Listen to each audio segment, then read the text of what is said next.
What is your top 3 favorite chocolates? So, I want to share mine.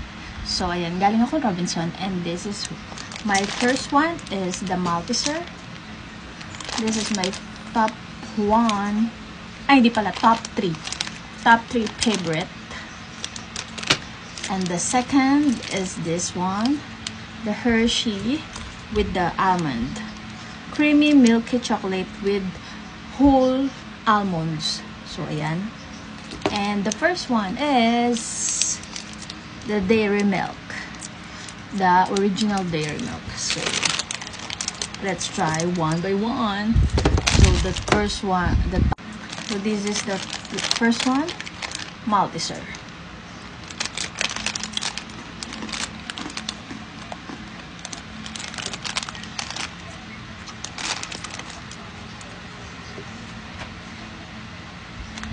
I love the taste, and it melts in the mouth.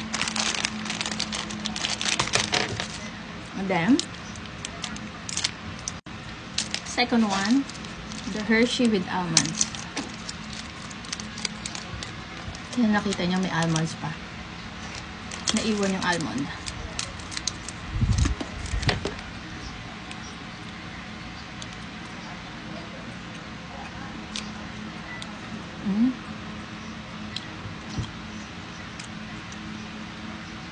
Very creamy.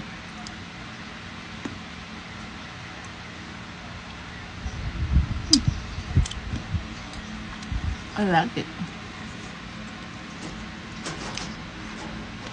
This one naman is very creamy siya. Compare sa Malteser. Yun kasi nagme-melt sa mouth. And the last one, my very favorite is Dairy Milk. So the Dairy Milk.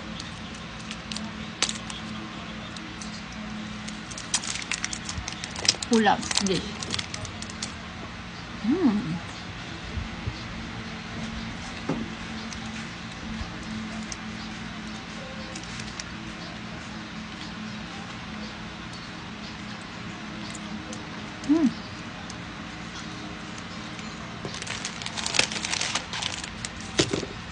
This one naman is milky chocolate talaga yung ano niya. Hindi naman siya super sweet, pero gusto ko yung lasa niya talaga. May pagka-milky kasi mahilig talaga ako sa milk. So, what's your favorite? What's your top 3 chocolate? Share yours. Like and follow for more.